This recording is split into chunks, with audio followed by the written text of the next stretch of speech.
Welcome to the floor. Let me take you back to yesterday.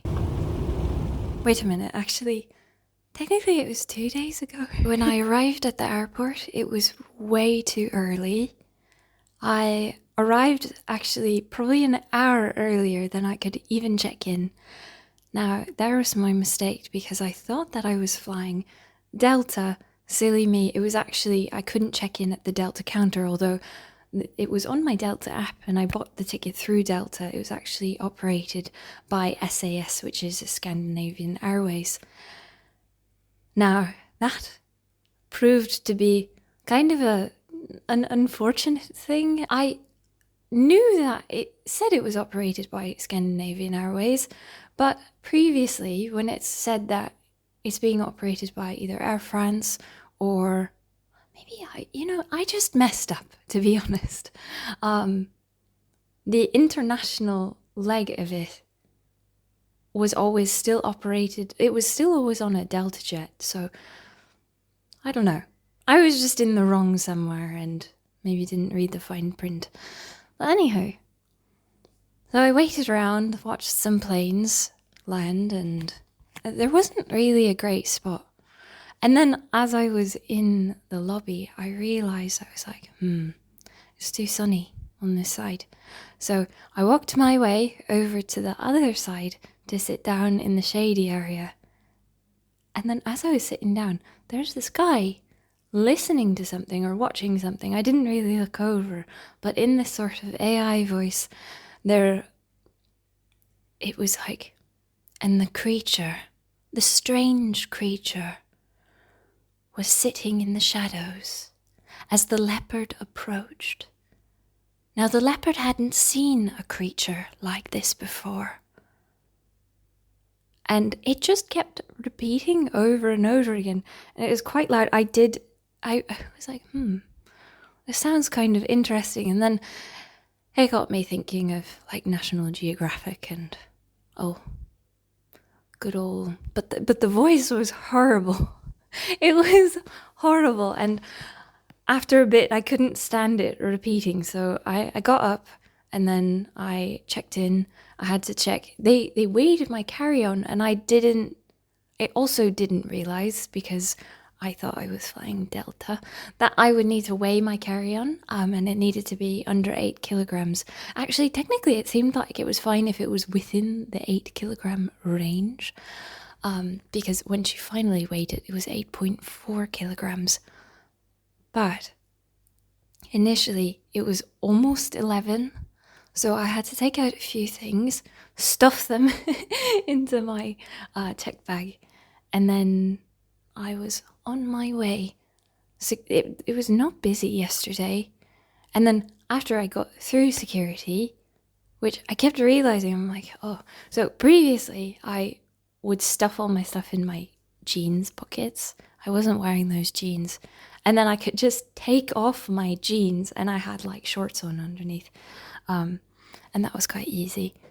And maybe a bit shocking. But somebody was like, you don't have to take your pants off. And I was like, no, I mean, I'm still wearing things underneath it. But I just had so many things in my pocket, it was easier. Anyway, that wasn't the case yesterday. And after I got through, I had to fill my water bottle.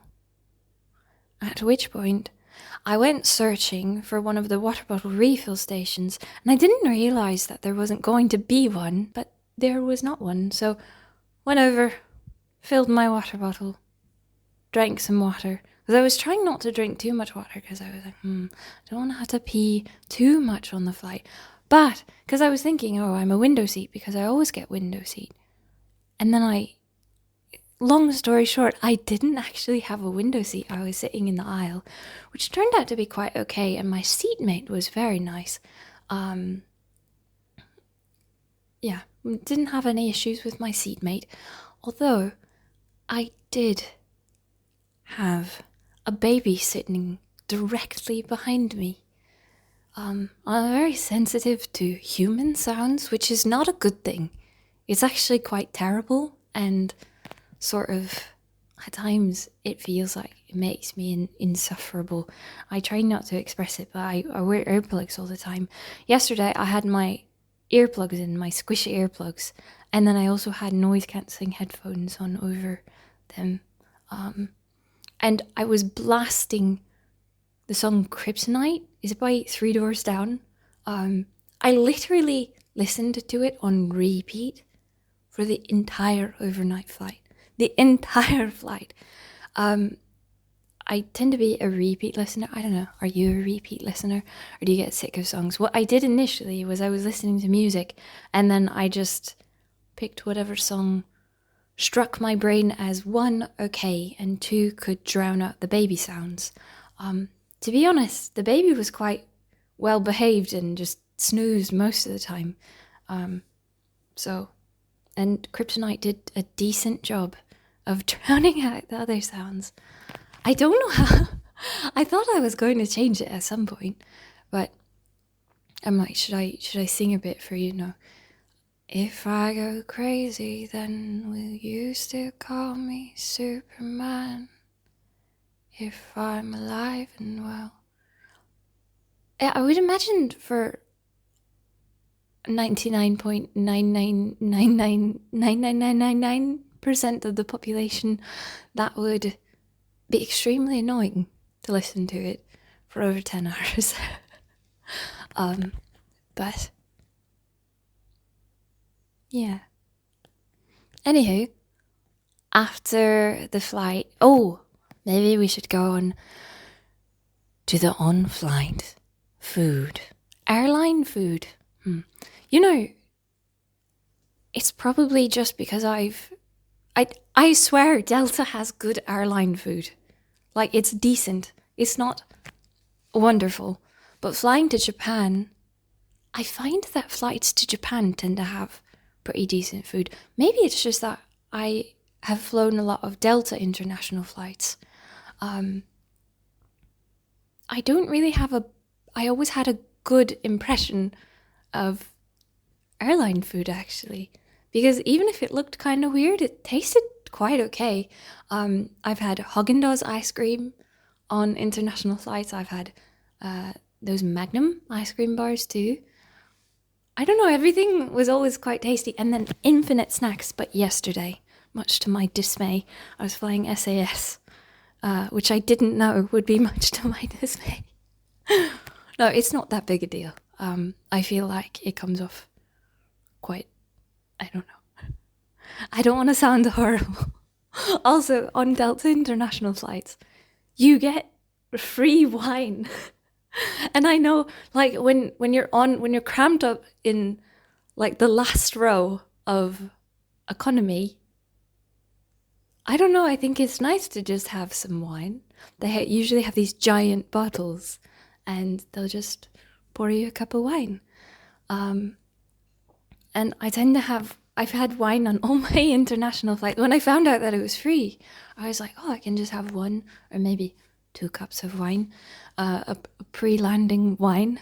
I don't drink wine normally, but I always sort of look forward to it on the flight. And I know that's kind of silly. It's like the plane ticket was much cheaper, and I don't need wine, but I try to kind of go into a dazed state because I can't sleep on airplanes. I can't sleep sitting up. I don't know, can people sleep sitting up? Because I really just cannot do it. So I try to lull my brain into like a dazed mush, which is maybe partially why I listened to Kryptonite for that long. Do people even know that song these days?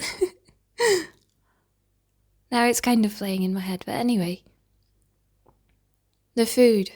I guess maybe I can put it up on screen, but it was absolutely awful. There was a piece of, I was like, maybe that's going to be okay. There's this piece of, I'll describe it after the fact when I'm actually looking at it. But there was a piece of what looked to be cheesecake, and I was like, that seems like it'll actually be quite good. The bottom was like really soggy, and then it was so sour. I had never had a piece of cheesecake that was that sour. I actually couldn't even take more than one bite. I felt kind of bad for the cheesecake for being that awful. Like, I'm sorry, you taste so bad.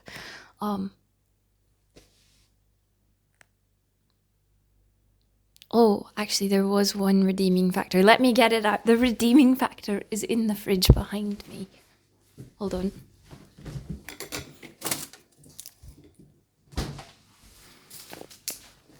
So when we landed, or before we landed, they gave us breakfast.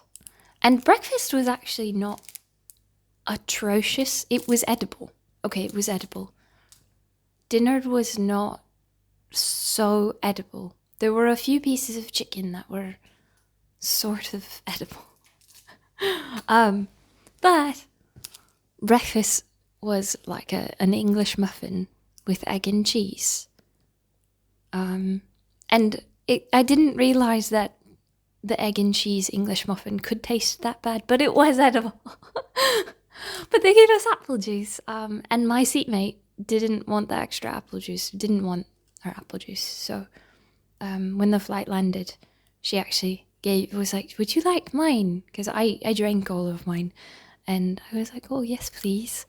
And my seatmate also said that she was pleasantly surprised. She was like, it was such a great flight because you got up so much. I really like getting up. I guess if I'm sitting aisle seat, which I always sit window seat, maybe, oh my goodness, am I going to be converted Luna? But as I was sitting in the aisle, I could just get up whenever I wanted. And I have learned that even if I'm sitting window, I need to get up because you really don't want to hold on. Like, if you need to pee, you need to be drinking enough water. And inevitably, you're going to have to pee. And then if you hold it for too long, that's just a UTI waiting to happen. So I don't want one of those.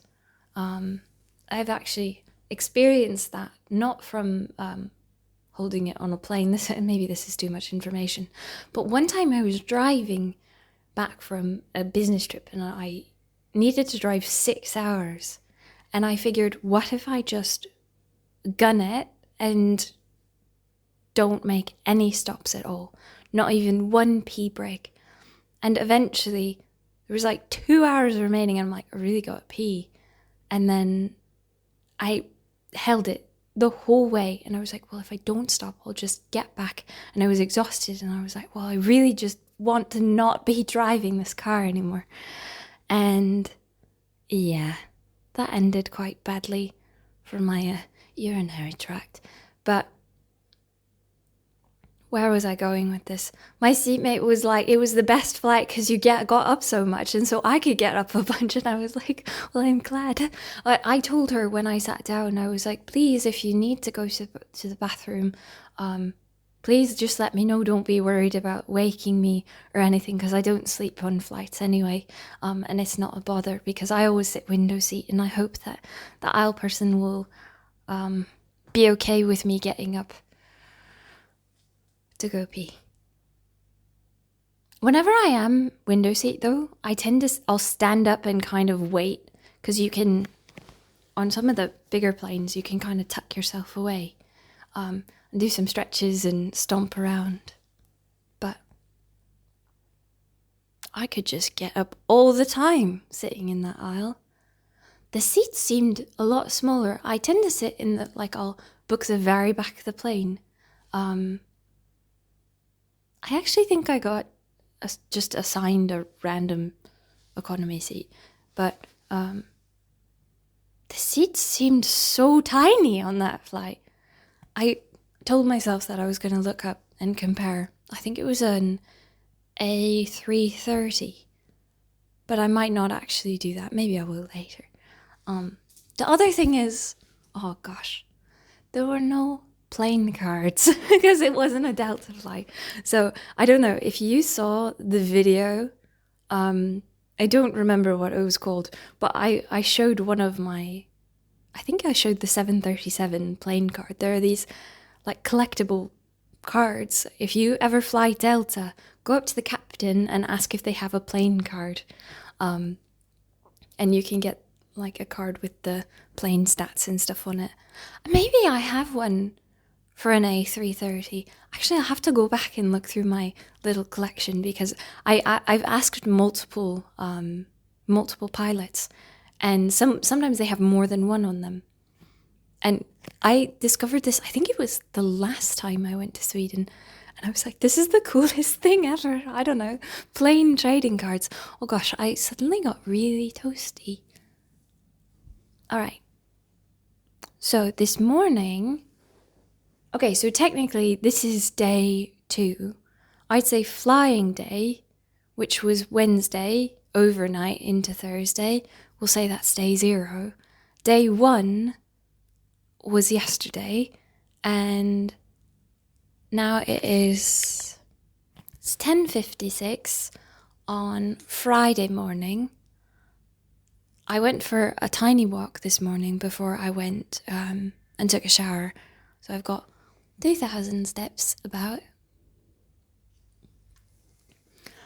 But yesterday, oh my gosh, the best part, and I'll probably have already shown this, but the best part was sliding down the slide. Okay, maybe it was definitely sliding down the slide. So my friend very kindly came to the airport and picked me up, and we took the train back over to Malmo. Oh, because I flew into Copenhagen, but you can just hop on is it the Östersund, the train, and you hop over the water, and usually it's quite nice, you can see the water, but it was so foggy yesterday, like so incredibly foggy. You just couldn't see anything. It was just this grey mist going the whole way. And it's honestly, it's so grey here. Mr. Sun, where have you gone? If only I knew the answer to that. But, okay, if you come to Malmo, you've got to, I kind of want to make a 10 Wonders of Malmo video. Places you must go if you visit Malmo. I don't know, I shouldn't spoil that. But anyway, got off the train, went on a little adventure over to the Great Slide of Hyllie, which was wonderful. Even though it was very wet out. It seemed like it had been raining, and it was foggy and misty and horrible, and I just wanted to go down the slide, and I was like, should I just climb up? Because it's this really nice structure, and you just kind of can hop up. There are like these ladder bits, but you don't have to use the ladder. You can just kind of hop up each level. Great playground. But when I got to the top, I was like, should I slide down? What if it's all wet? Is it going to be too wet? And then my butt is just soaked. And I was like, okay, I'm going to chance it. Because I touched it and it seemed okay. And what I was wearing yesterday, I was wearing sweatpants and a hoodie. And my clothes were very slippery. And I realized that if I went down full speed, I might die. Okay, I think I'm going to go down the slide. My butt's going to be wet. Oh no.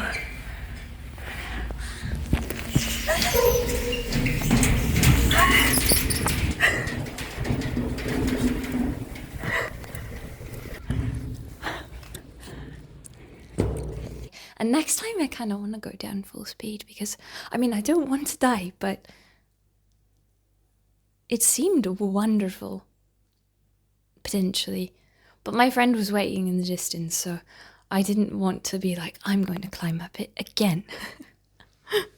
I made it. Unfortunately, because it is winter, so in that same park area, if you go over, there's like a garden, a public garden, and they have raspberry bushes and some apple trees and a bunch of different like veggie crops. And when I was first in Sweden, it was July, So summer, the raspberries were actually in bloom. We got to pick raspberries and it was wonderful. But there were a bunch of workers like tilling up the soil. And of course, no raspberries, no apples. Everything is very barren at the moment. But there are some tiny signs of spring coming. What did my friend say they were called? There are these little small yellow plants, like these little, like tiny yellow flowers.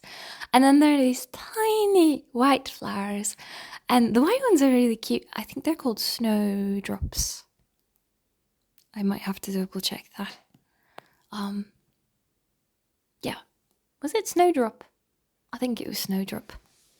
I don't remember how you say it in Swedish, but those are nice. There are these little purple flowers too that are springing up. But I guess we'll see what grows while I'm here. I'm going to be here for quite a while, actually. Almost 2 months. I told myself, okay, I wonder if I could vlog every single day. And I don't know that I'm going to be able to do that. But I'd like to make more videos. I've been kind of MIA lately. Just my heart's been a bit blah. My brain's been a bit blah. So, okay, this apple juice is now just sitting on the floor.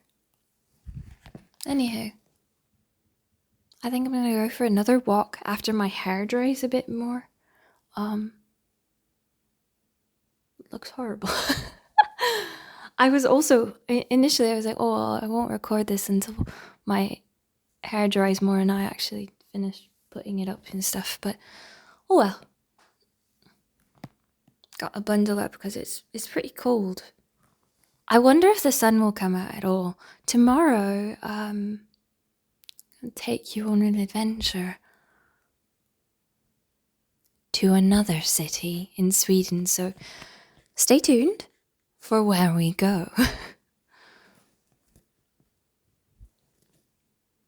Anything else? I hope you're doing okay. Oh my gosh, wait. I was drinking an iced latte. Wait. Hold on. Let me go get that. I made one. And then I sort of forgot about it.